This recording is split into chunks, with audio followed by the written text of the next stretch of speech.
வணக்கம். இப்போ ஏற்கனவே நம்ம 10,000 crore மேல மார்க்கெட் கேப் உள்ளவங்க பார்த்துட்டோம். 5,000 to 10,000 crore பார்த்துட்டோம். இப்ப 1,000 to 5,000 crore யார் இருக்கிறாங்க அப்படிங்கறத பார்க்கலாம். இந்த 1,000 crore to 5,000 crore இந்த ஏரியால இருக்கிறாங்க. இந்த ஏரியால இருக்கக்கூடிய இந்த ஸ்டாக்ஸ். சோ இவங்க பாத்தீங்கன்னா 1,000 to 5,000 மிஸ்ரா தாது நிகம். இது கவர்மெண்ட் கம்பெனி. மிதானி அப்படிம்பாங்க. இத Hyderabad based company. Astra Microwave, Paras Defence, அப்புறம் Dynamatic Technologies Limited, Zen Technologies. இந்த கம்பெனிஸ் தான் நம்ம பார்க்க போறோம்.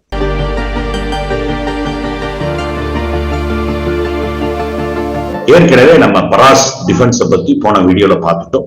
இப்ப அடுத்தபடியா மத்த ஸ்டாக்ஸ் பார்ப்போம். அதுல ஆஸ்ட்ரா மைக்ரோவேவ் அப்படிங்கிற ப்ராடக்ட பத்தி பார்க்கலாம். இந்த ஆஸ்ட்ரா மைக்ரோவேவ்ங்கிற ப்ராடக்ட் இவங்க ரொம்ப நாளா இருக்கிறாங்க. இவங்க எப்படின்னா நம்ம டிஃபென்ஸ் செக்டர்ல இருக்கக்கூடிய ஸ்டாக்ஸ்ல இப்ப இந்த கேட்டகரியில இருக்கிற ஸ்டாக்ல ரொம்ப வருஷமா லிஸ்டா இருக்கிறவங்க இவங்க ரொம்ப நாளாவே இருக்காங்க. அதாவது இவங்க டிஸ்டிங்விஷ்டு சயின்டிஸ்ட் சில பேர் சேர்ந்து மைக்ரோவேவ், டிஜிட்டல் எலக்ட்ரானிக்ஸ் இதுல எல்லாம் பிரைவேட் கம்பெனி பார்ட்டிசிபேஷன் இருந்தா நல்லா இருக்கும்னு அந்த காலத்திலே 1991 டிசைட் பண்ணி இவங்க கம்பெனி ஃப்ளோட் பண்ணி அதுக்கப்புறம் அவங்க லிஸ்டட் கம்பெனி ஆகி அந்த மாதிரிலாம் பண்ணவங்க. அதனால இவங்க ப்ரொமோட்டர் ஸ்டேக்ஸ் இந்த கம்பெனியில பாத்தீங்கன்னா கொஞ்சம் கம்மியா தான் இருக்கும். அதனால ப்ரொமோட்டர் ஸ்டேக் கம்மியா இருக்கிறதுனாலயே ப்ரொமோட்டருக்கு கம்பெனி மேல நம்பிக்கை இல்லையா அப்படின்னு நினைக்க வேண்டாம். ஏற்கனவே இதே மாதிரி சில கம்பெனிஸ் நம்ம பார்த்தோம், அதை பத்தியும் பேசினோம். இதுவும் கிட்டத்தட்ட அது மாதிரி கம்பெனி தான். தே ஆர் சயின்டிபிக்கலி ப்ரூவன் என்டர்பிரனியர்ஸ், அந்த மாதிரியான விஷயங்கள் உள்ளவங்க. இவங்க போர்டு அப்ரூவல் மூலமா 400 crore வரைக்கும் செக்யூரிட்டிஸ் புதுசா இஷ்யூ பண்றதுக்கு அப்ரூவல் வாங்கியிருக்காங்க. இது திஸ் கைண்ட் ஆஃப் அப்ரூவல் இந்த மாதிரி பாண்ட்ஸோ குளோபல் டெபாசிட்டரியோ அல்லது ஷேர்ஸோ இஷ்யூ பண்ணும்போது that is called capital expense increase ஆகுதுன்னு அர்த்தம். அப்ப அந்த கேபிட்டல் எக்ஸ்பென்ஸ் இன்க்ரீஸ் ஆனதுக்கு உண்டான அளவு ரிசல்ட்ஸ் வர்றதை பாக்குறதுக்கு ஒரு 2 quarter 3 quarter ஆகலாம். அந்த டர்ன் அரவுண்ட் டைம் வெயிட் பண்ணலாம். சோ அதனால டைம் இருக்கு. ஆஸ்ட்ரா மைக்ரோவேவ் எல்லாம் விழுந்தடிச்சு வாங்கணும்னு அவசியம் இல்லை. சோ இதுல என்ன மாதிரியான இவங்க பண்றாங்க அப்படிங்கறத ஒரு பிசினஸ் மாடலை பாக்குறதுக்கு நமக்கு நிறைய ரெக்கார்டும் இருக்கு. 2004 இருந்து லிஸ்ட் ஆயிருக்காங்க. அப்ப இருந்து நம்ம பார்க்கலாம். அதே மாதிரி இவங்க சில டைஅப் எல்லாம் போட்டிருக்காங்க. அதாவது ஜாயிண்ட் வெஞ்சர் வித் ஆஸ்ட்ரா ராஃபேல் காம்சிஸ் அப்படின்னு சொல்லி டெவலப்மெண்ட், மேனுஃபேக்சர், இன்டிகிரேஷன் அதெல்லாம் எலக்ட்ரோ ஆப்டிக் சிஸ்டம் எல்லாம் பண்றதுக்கு இதை இஸ்ரோவோட இந்த மாதிரிலாம் டைஅப்பும் போட்டிருப்பாங்க. ஸோ இவங்க பல ப்ராடக்ட்ஸ் பண்ணி கொடுத்துட்டு இருக்காங்க. முக்கியமா மேஜரா அவங்க பண்றது டெலிகம்யூனிகேஷன் பிசினஸ் மாடலை புரிஞ்சுக்கணும். நம்ம ஒவ்வொரு விஷயத்தையும் சொல்லும் போது இந்த பிசினஸ் மாடலை நம்ம புரிஞ்சுக்கணும் அப்படிங்கிறதுக்காக சொல்றேன். அடுத்தபடியா பாத்தீங்கன்னா இவங்களுடைய ஷேர் ஹோல்டிங் பேட்டர்ன். இந்த மாதிரி ஷேர் ஹோல்டிங் பேட்டர்னா டீட்டெயிலா நம்ம மற்ற கம்பெனி நிறைய கம்பெனிஸ்க்கு நம்ம டிஸ்கஸ் பண்ணவே இல்லை. ஒரு சில கம்பெனிஸ் மட்டும் தான் பண்றோம். ஏன் பண்றோம் ஒரு சில கம்பெனிஸ் பண்றோம்னா ப்ரொமோட்டர் ஹோல்டிங் கம்மியா இருக்கும்போது என்னங்கிறது பார்க்கணுங்கிறதுக்காக. இந்த ப்ரொமோட்டர் ஹோல்டிங் 8.28% தான் இருக்கு. ஆனால் இந்த பப்ளிக் ஹோல்டிங் இவ்வளோ இருக்கு, எல்லாமே பப்ளிக்கா அப்படின்னு பார்த்தா இதுல கொஞ்சம் மேஜரா ரொம்ப ரொம்ப நிறைய இன்வெஸ்ட் பண்ணக்கூடிய சில முக்கியமான ஆட்கள் இருக்காங்க. அதின் காப்ரா அப்படிங்கிற ஒருத்தர் இருக்காரு, ராதாகிருஷ்ண தமானி அப்படிங்கிறவர் இருக்காரு. இவங்க நிறைய சைசபிளா ஹோல்ட் பண்றாங்க. இதை தவிர மற்ற பப்ளிக் ரீட்டைல் பப்ளிக் ஹோல்டர்ஸ் இவங்கெல்லாம் பண்றாங்க. இப்போ இந்த பப்ளிக் ஹோல்டிங்ல தான் இந்த 32.88% காமிப்பாங்க அபிஷியலி. ஏன்னா மியூச்சுவல் ஃபண்ட் டைரக்டா பண்ணக்கூடியதை டொமஸ்டிக் இன்ஸ்டிடியூஷனல் இன்வெஸ்டர்ஸ், அதாவது மியூச்சுவல் ஃபண்டுக்காக நம்ம வாங்கக்கூடிய ஸ்டாக் இருந்ததுன்னா அதை டொமஸ்டிக் இன்ஸ்டிடியூஷனல் இன்வெஸ்டர்ஸ் அப்படிங்கிற கேட்டகரியில வரும். அதே மாதிரி எஃப்ஏ. ஆனா இது நடத்தக்கூடிய கம்பெனியினுடைய ட்ரஸ்டி ஃபண்ட்ல, அதாவது இவங்க இந்த மியூச்சுவல் ஃபண்ட்ல வரக்கூடிய கமிஷன்ஸ் அது இது அதுல வரக்கூடிய லாபங்கள் இவங்க மியூச்சுவல் ஃபண்ட் பத்தவங்களுக்கு பண்ணி கொடுக்கறதுனால இவங்களுக்கு கிடைக்கக்கூடிய இந்த சார்ஜஸ் இதை வச்சு அந்த கம்பெனிக்கு லாபம் வருது இல்லையா, அந்த ட்ரஸ்டி கம்பெனி அவங்களோட ஃபண்ட்ஸை வச்சு இன்வெஸ்ட் பண்ணும்போது அதை பப்ளிக்ல தான் காட்டுவாங்க பொதுவா. நான் இந்த இடத்துல ஒரு ஐடியாக்காக பிரிச்சு போட்டிருக்கேன். தெரியணுங்கிறதுக்காக. So HDFC and Axis mutual fund trustee company hold பண்றாங்க. மியூச்சுவல் ஃபண்ட்ல சில ரெஸ்ட்ரிக்ஷன்ஸ் இருக்கு, செபி ரெஸ்ட்ரிக்ஷன்ஸ். அதாவது ஓன் இது ஸ்டாக் வச்சிருக்கும் போது அதை தானே பக்கம் வச்சிருக்கும் போது அதை டிஸ்க்ளோசர் பண்ணணும். ரெண்டாவது வந்து அதுல பயஸ்டு ஒப்பீனியன் வரும் அப்படிங்கிற மாதிரிலாம் நிறைய ரெஸ்ட்ரிக்ஷன்ஸ் இருக்கு. இப்ப நானே ஒரு ஸ்டாக்கை ஹோல்ட் பண்றேன், அது வந்து மேல போகும் மேல போகும் மேல போகுங்கிற பயஸ்ட் ஒப்பீனியன் எனக்கு சைக்கலாஜிக்கலா இருக்கும். அப்படிங்கிறதுனால மற்ற இன்வெஸ்டர்ஸ்க்காக அதை ஃபண்ட்ல நான் வாங்கக்கூடாது, பீயிங் ஃபண்ட் மேனேஜர் அப்படிங்கிற மாதிரி சில ரெஸ்ட்ரிக்ஷன்ஸ் எல்லாம் இருக்கு. அந்த மாதிரி ரெஸ்ட்ரிக்ஷன்ஸ்லாம் HDFCயும் ஆக்சிஸ் மியூச்சுவல் ஃபண்டும் மேபி இவங்க இந்த கம்பெனிஸை வந்து வாங்காம தங்களுடைய ட்ரஸ்டி இதுல மட்டும் வாங்கி வச்சிருக்கலாம். அந்த மாதிரி சில பாசிபிலிட்டிஸ் இருக்கு. பட் ஓவரால் நம்ம எதுக்காக சொல்றோம்னா அந்த ஆர்குமெண்ட்டுக்கு போகல. இந்த மாதிரி DII FII ஹோல்டிங் வந்து கம்மியா இருந்தாலும் ட்ரஸ்டி கம்பெனிஸ் ஹோல்ட் பண்றதுனால அவங்களுக்கு நல்ல sizeable set of people are doing research. ஏன்னா ஆப்வியஸ்லி யூஸ் பண்ணுவாங்கல்ல, மியூச்சுவல் ஃபண்டுக்காக இருக்கக்கூடிய அந்த ரிப்போர்ட்ஸ் இவங்க படிக்கத்தான் போறாங்க. இவங்க ட்ரஸ்டி கம்பெனிக்காக பண்ண போறாங்க. ட்ரஸ்டி கம்பெனிக்கு தனியா டிசிஷன் மேக்கர்ஸ் யாராவது வச்சிருப்பாங்க, அவங்க மூலமா பண்ணியிருப்பாங்க. ஸோ ஆகையினால இந்த ஆஸ்ட்ரா மைக்ரோனுடைய கம்மியான promoter holding is not such a negative அப்படிங்கிறத நம்ம புரிஞ்சுக்கணும். அதுக்காக இது வந்து ஃபண்டமெண்டல் ஸ்டடி பண்ணும்போது என்ன விஷயங்களை படிக்கணும், எப்படி புரிஞ்சுக்கணும் அப்படிங்கிறத தெரிஞ்சுக்கிறதுக்காக லாஜிக்கலி சொல்றேன். அடுத்தது ஆஸ் ஆன் 31 மார்ச் பாத்தீங்கன்னா 1551 கோடி ரூபாய் இவங்களுக்கு ஆர்டர் புக் இருக்கு. அடுத்த 12 to 30 monthsல எக்ஸிக்யூட் பண்ணுவோம் அப்படின்னு வந்து சொல்லியிருக்காங்க. சோ இவங்க சொல்றத கரெக்டா செய்யறாங்களா செய்ய மாட்டாங்களா, கொஞ்சம் பண்ண ஆகுமா அப்படிங்கிறது ஒவ்வொரு ரெக்கார்ட் பார்த்தா தெரியும். இது மாதிரி நான் வேற சில கம்பெனிஸ்க்கு கரெக்டா இருக்கா அப்படிங்கிற சில விஷயங்களை வெரிஃபை பண்ணேன். இவங்களுக்கு வெரிஃபை பண்ணவில்லை. நான் பண்ணவில்லைங்கிறது உண்மை. ஏன்னா அது ரொம்ப டைம் கன்சியூமிங் ப்ராசஸ். யாருக்காவது டைம் இருந்தா இந்த ஃபண்டமெண்டல் அனாலிசிஸ்ல இதெல்லாம் குவாலிட்டேட்டிவ் அனாலிசிஸ்ல வரும். ஹவு த மேனேஜ்மெண்ட் சொல்லக்கூடிய விஷயங்களை அவங்க கரெக்டா நடக்குதா நடக்கலையா, உண்மையை தான் சொல்றாங்களா இந்த ஹோப்ல சொல்றாங்களா அப்படிங்கிற மாதிரி சில விஷயங்களை நம்ம பார்க்கும்போது அவங்களுடைய குவாலிட்டி நமக்கு தெரியும்.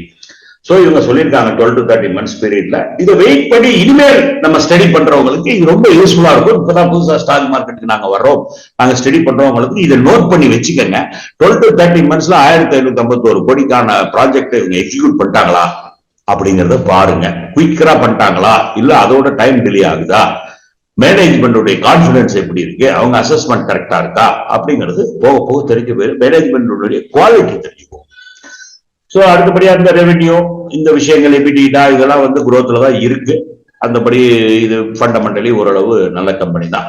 அதனால வந்து டெக்னிக்கலி என்ன, டெக்னிக்கலி ரைட் பிரைஸ்ல வாங்கிட்டோம்னா பெட்டர் அப்படிங்கிறதுனால டெக்னிக்கலி பாக்குறோம். டெக்னிக்கலி நான் முதலே சொன்ன மாதிரி பாத்தீங்கன்னா 16 வருஷமா இந்த இனிஷியல் ஹைப் இதுக்கும் இருந்திருக்கும். ஆஸ்ட்ரா மைக்ரோவேவ் வந்து லிஸ்ட் ஆனப்ப பயங்கரமான ஒரு 1991ல இருக்காங்க, சயின்டிஸ்ட் எல்லாம் சேர்ந்து வாங்கியிருக்காங்கப்பா அப்படின்னு சொல்லி அந்த டயத்துல இருந்த IPO மார்க்கெட்ல நிறைய பேர் விழுந்தடிச்சு வாங்கி இருக்கிறதுக்கு வாய்ப்பு இருக்கு. அந்த மாதிரிதான் இந்த ஸ்டாக் மேல போயிருந்திருக்கும். அதுக்கப்புறம் ரியலைசேஷன் வரும்போது கீழே வந்த உடனே அவங்க FII அவங்களுடைய ஹோல்டிங் எல்லாம் குறைச்சிருப்பாங்க. மேபி அட் லேட்டர் ஸ்டேஜ் அவங்க ட்ரஸ்டி கம்பெனில இந்த ஏரியால வேணா accumulated and holding on to the stock இருக்கலாம். சோ வாட் எவர், இதுல என்ன மெயினா நம்ம ஒரு விஷயத்தை தெரிஞ்சுக்கிறோம் அப்படின்னா, இனிஷியல் ஹை மேடு வந்து அக்டோபர் 2005 ஆச்சு. கிட்டத்தட்ட அந்த ஹையை பிரேக் பண்றதுக்கு இட் டுக் ஆல்மோஸ்ட் 16 years. இதே மாதிரி இந்த அவங்களுடைய ஹையை பிரேக் பண்றதுக்கு இந்த பராஸ் பத்தி போன வீடியோல பார்த்தோம். அவங்களுக்கு 16 years ஆகக்கூடாதுன்னு இல்லை, பட் ஆஸ்ட்ரா மைக்ரோவேவ் 16 years ஆச்சு, இவங்களுக்கு ஆகுமா அப்படின்னா that is not right. But என்னன்னா be prepared that it may take even 16 years for the high to break அப்படிங்கறத புரிஞ்சுக்கணுங்கிறதுக்காக சொல்றேன், ஒரு பிராக்டிக்கல் எக்ஸாம்பிள் வச்சு. ஸோ இந்த இடத்துல வந்து நீங்க ஃபாலிங் ட்ரெண்ட் லைன் போட்டீங்கன்னா அந்த ஃபாலிங் ட்ரெண்ட் லைனையும் பிரேக் பண்ணியாச்சு. இந்த இடத்துல நம்ம வந்து தொடர்ந்து டெக்னிக்கல் படிக்கிறவங்க இந்த இடத்துல பார்த்து இருந்தாங்கன்னா இந்த குவார்டர்லி சார்ட்ல it's a good bullish engulfing pattern. அதுக்கு அடுத்த ஒரு கிரீன் வரும்போது they could have started buying. இந்த இடத்துல பை பண்ணியிருந்திருக்கலாம். அதே மாதிரி MACD இந்த இடத்துல பை கொடுத்திருக்கு.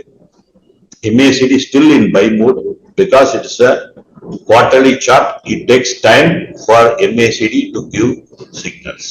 So இந்த இடத்துல சின்னமா விழுந்தாலும் இது இருக்காது, ஃபர்தரா கீழே விழுகும் போதுதான் இருக்கும். இந்த 16 இயர்ஸ்க்கு அப்புறம் அந்த ஹையை கிராஸ் பண்ணதுனால அந்த particular level is acting as a fantastic support. இந்த இடத்துல பாத்தீங்கன்னா உங்களுக்கு வந்து கீழே விழுகாமல் அந்த இடத்துல சப்போர்ட் மாதிரி வந்து மேல வந்திருக்கு.